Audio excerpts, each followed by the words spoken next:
Magandang araw, sambayan ng Pilipino. Magandang araw, mga kababayan. Kasama niyo po ngayon si Ka Eric sa isa na namang episode ng ating Balita at Talakayan. Maraming salamat sa patuloy ninyong pagsuporta, pagsubaybay at pagtangkilik ng ating mga videos, pag-share, pag-like at pag-promote ng ating channel at pagtulong na lumaganap ang ating viewers at subscribers. Saludo at utang na loob po yan ni Ka Eric sa inyo.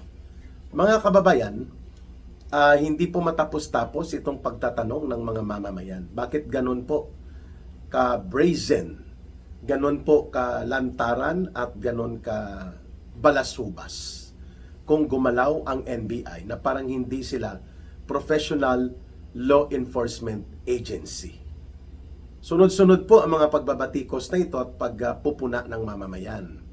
Kaya nagtatanong ngayon ang maraming mga kababayan natin, sino ba talaga ang nag-uutos at nakakataas sa NBI?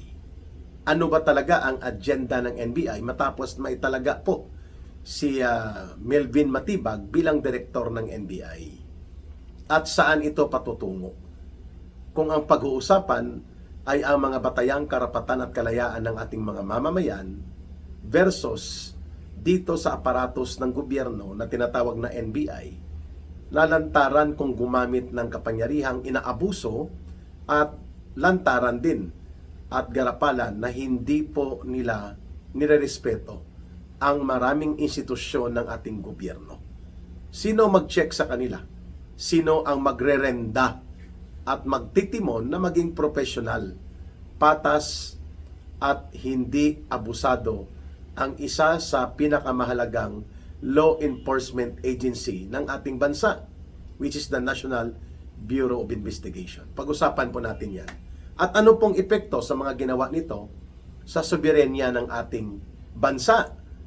At lalo pa, ginawa ito in an open session, in an open and active session ng isang bahagi ng ating lehislatura, which is considered to be independent and with integrity, and that should be protected and respected ang Senado. Ayun. Ngayon, pag-usapan natin sino ba ang nakakataas sa NBI? At ano ba ang pinaggagawa ng NBI para ito ay umani ng pagbabatikos at pagpupuna to the point na ipinapanawagan na nga. Kagaya ko, ako nananawagan ako, dapat mag-resign ito si Melvin Matibag sapagkat dinadala niya sa hindi magandang direksyon at hindi professional na antas ang nagiging function or operations ng NBI. Simula nang ito ay maitalaga dyan, mga isang buwan pa lamang ang nakakalipas. Ang NBI po ay directly supervised ng Department of Justice. Kagaya po sa Amerika, ang FBI ay sinusupervise po yan ng kanilang Attorney General's Office. So ang Secretary of Justice ang direktang supervisor ng NBI. At ang kanilang direktor na si Melvin Matibag o sino mang nakaupo dyan ay kailangan pong magkakaroon ng coordination and supervisory na relasyon ang DOJ sa NBI. Okay? Hindi po autonomous or on its own ang NBI. Bagamat ito po ay may operational integrity and independence, pero ang kanyang mga policy direction at program nito ay hindi pwedeng hindi tingnan at isupervise ng Department of Justice Secretary o ng DOJ as bilang isang departamento na nakakataas direkta sa NBI. Okay? Eh hindi ganoon ang nangyayari, di po ba? Parang may sariling mundo, no? May sariling kaharian. Si Melvin Matibag bilang direktor ng NBI ay akala mo kaharian niya at pagmamay-ari niya personally bilang pribadong ahensya niya ang NBI, which is not supposedly na ganon po ang kanyang magiging aktasyon o ang mga galawan niya. Ang DOJ Secretary naman po ay alter ego ng presidente.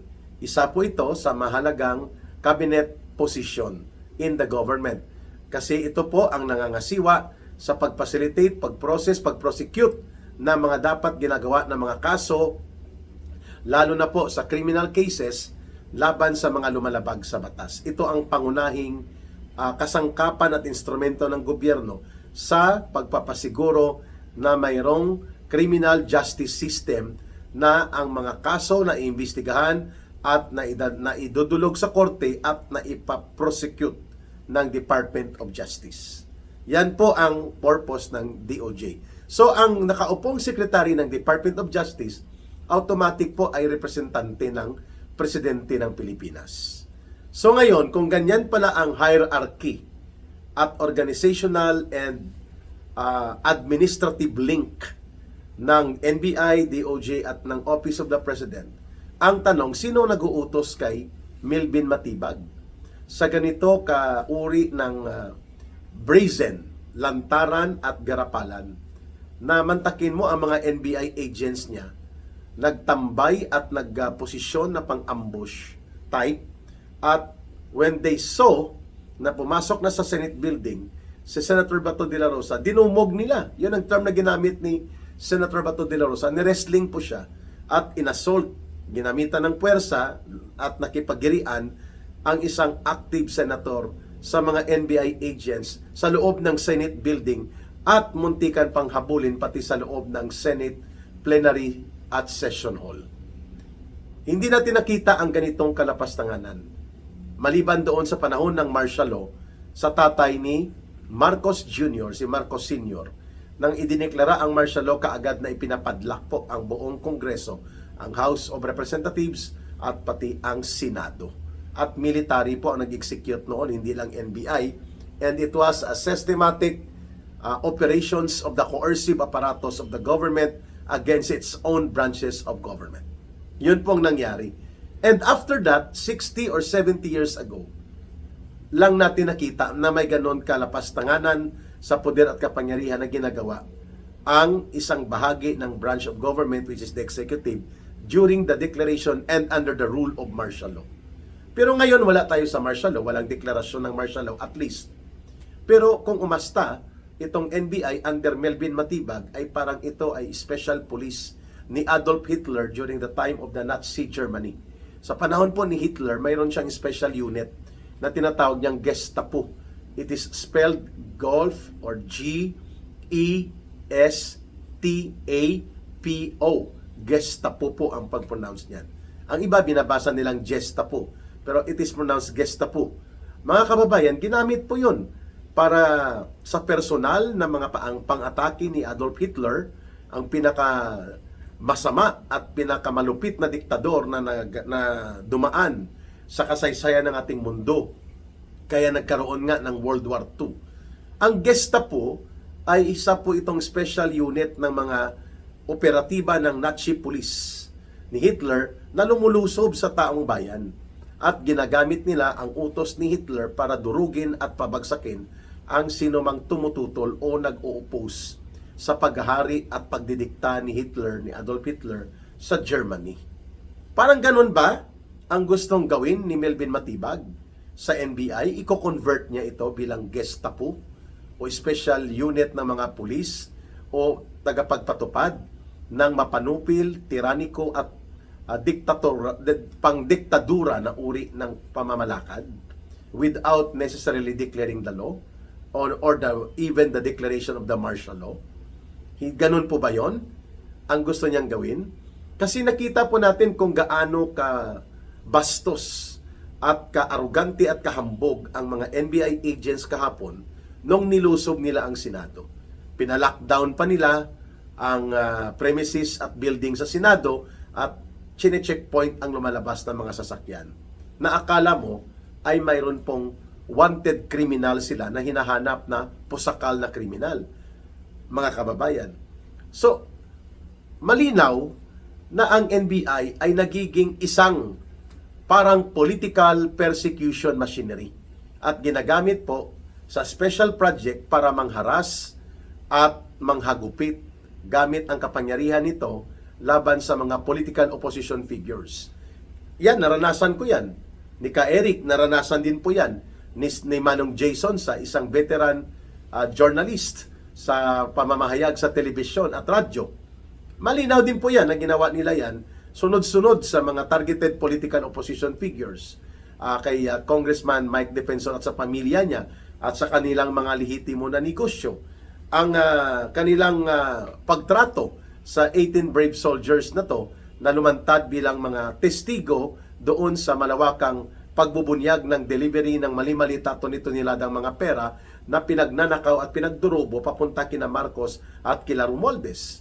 Nakita natin kung paano niya itrato si Vice President Sara Duterte.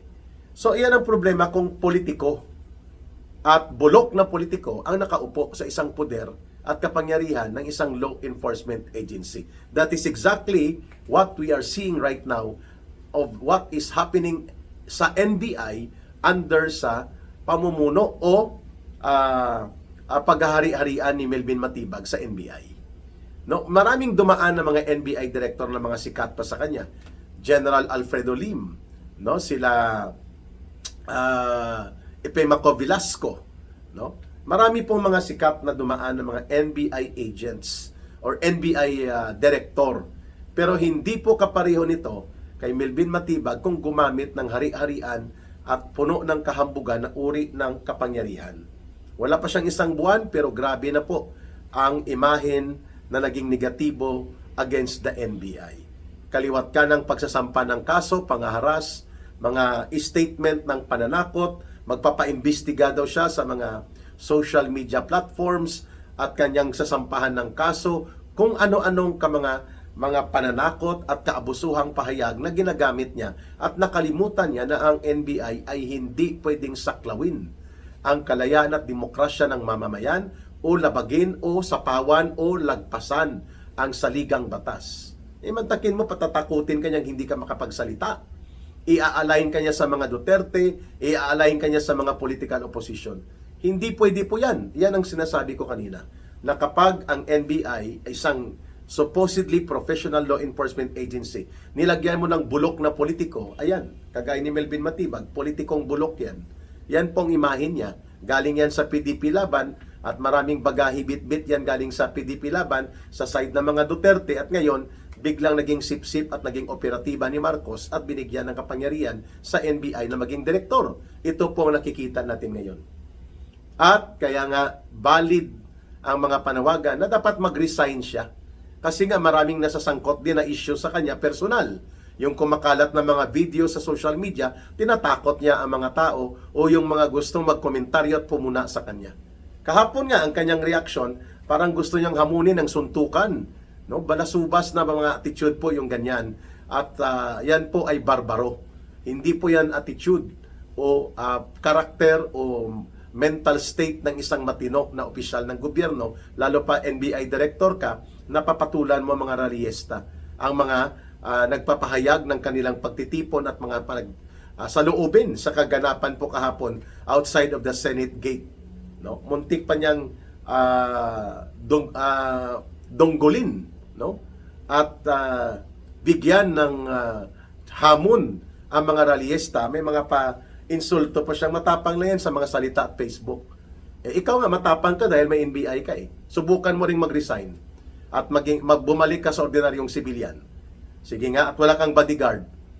Di ba? Matapang ka rin kasi ginagamit mo at naaabuso mo ang kapangyarihan mo bilang NBI director.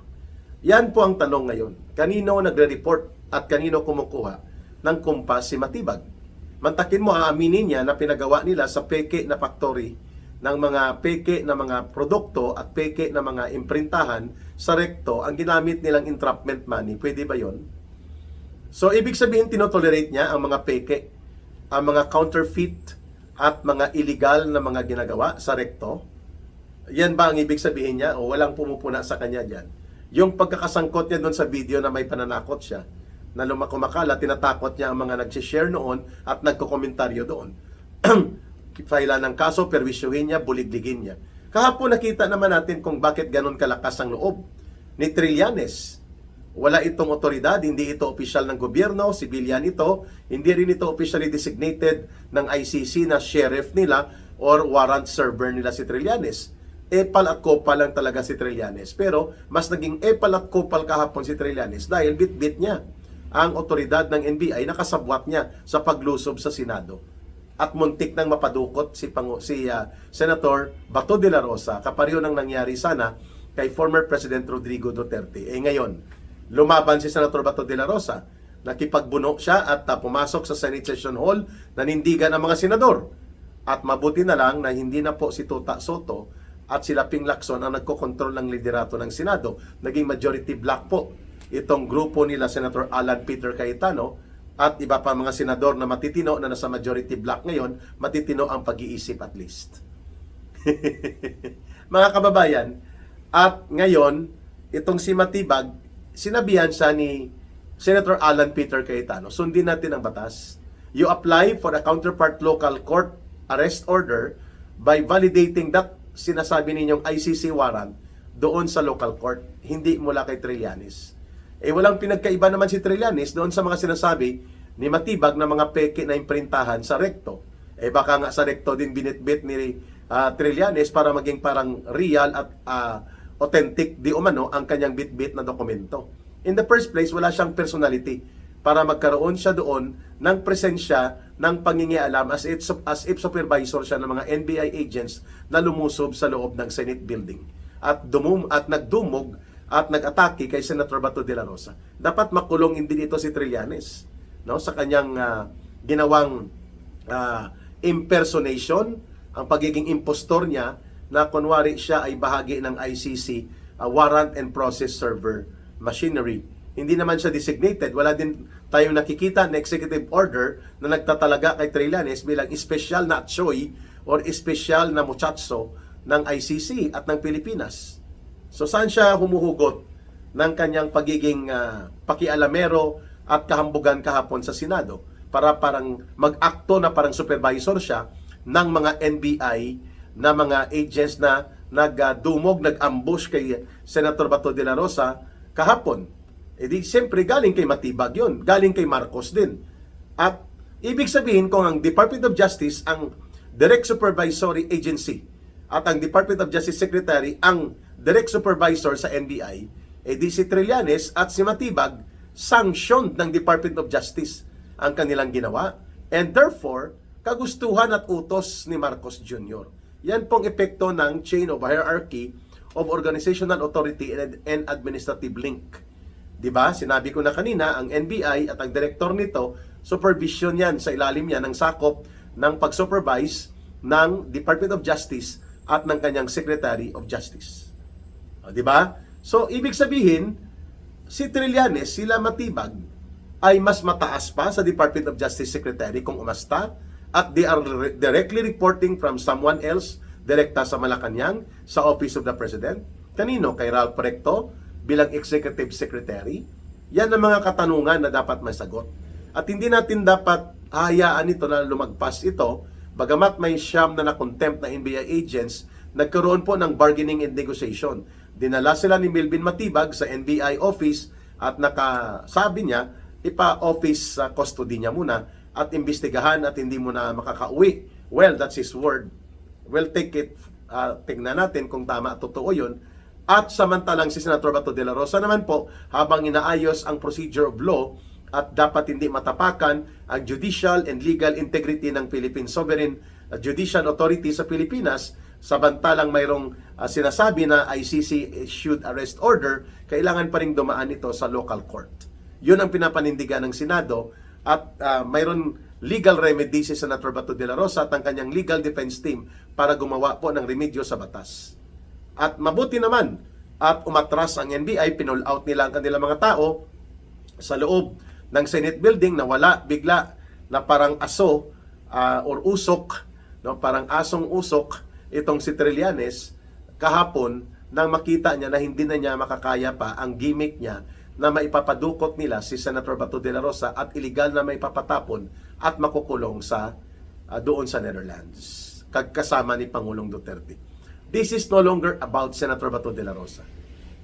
This is about the integrity of our country, the sovereign power of our institutions of government under the Constitution at ang Senado bilang institusyon as bilang tagapagtanggol ng demokrasya at demokratikong lipunan natin, at hindi dapat ito sinasalaula at binabalasubas. Nakita natin kahapon that under the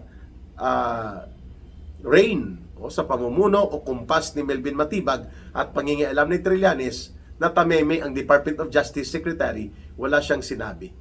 wala siyang nasasabi at tahimik din si Marcos dito sa kalapastanganan ng batas at mga pang-aabuso at kahambugan sa poder at kapangyarihan na naganap kahapon to the point na nagkasugat-sugat ang kamay ni Senator Bato de la Rosa at pati ang pangbabastos sa mga security personnel designated by the Senate sa kanilang premises ay pinangaras, binugbog pa at muntikan ng magkaroon ng malala na kaguluhan kahapon. Nag-deploy pa ng mga naka-high-powered rifle ang mga NBI agents ni Matibag sa paligid po ng Senate building, outside the premises. Pero malinaw, may checkpoint pa, na ito po ay power trip, show of arrogance in power. Hindi po ito professional law enforcement. Well, what can you expect from this government of Marcos? They think they are always above the law, and they think they can weaponize and abuse the law sapagkat sa tingin nila walang sisita at walang papalag sa kanila.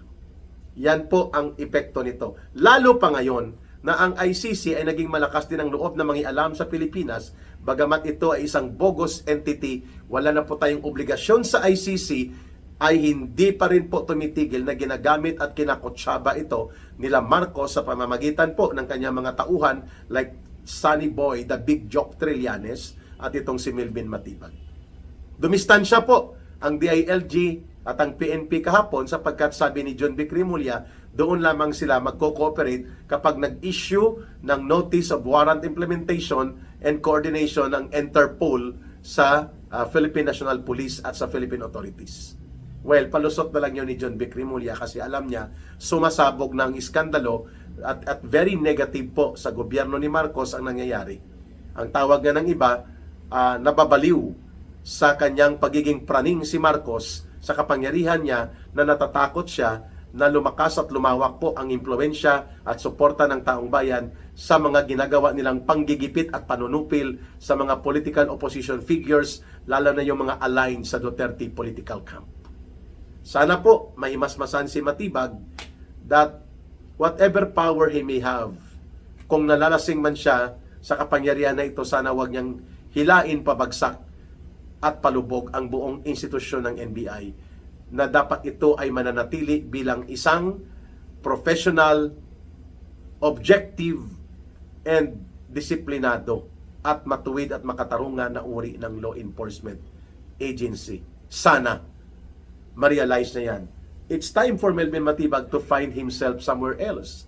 No? Kung gusto niya, magpa-appoint siya doon sa mga ibang posisyon, hindi abusuhin ang law enforcement power. Subalit, alam natin na precisely nilagay siya dyan dahil yun ang intensyon ni Marcos. Magkaroon siya ng bulldog or attack dog sa NBI para gamitin ng NBI sa pananakot, panunupil at panggigipit. Nakalimutan nila ang kasabihan, the greater the repression, the greater will be the resistance. Kung patuloy ang panunupil, pang-aabuso at garapalan na mga hakbang na ginagawa ng NBI against the institutions of government, against personalities and leaders of the opposition, at pati na po ang batayang karapatan sa pag-iral ng malayang pamamahayag ng sambayan ng Pilipino ay sasakupin niya. Hindi malayong mangyari po na ang kanyang pagkalasing sa kapangyarihan ay siya ding magkakalubog sa kanya at magpapalubog sa kanyang kahambugan sa loob ng pagiging bahagi ng nabubulok na gobyerno ni Marcos Jr. Maraming salamat sa inyong pagsubaybay at pagtiwala sa kay Ka Eric at sa ating mga video and discussion dito sa Balita at Talakayan. Mabuhay po ang sambayan ng Pilipino, mahalin natin ang bansang Pilipinas. Walang ibang magmamahal nito kundi tayo ring mga Pilipino. Para sa Diyos at sa Pilipinas nating mahal, may God bless everyone and may Allah will be with those who are Muslim brothers and sisters. Maraming salamat muli. Bye for now. Ito po si Ka Eric. Mabuhay!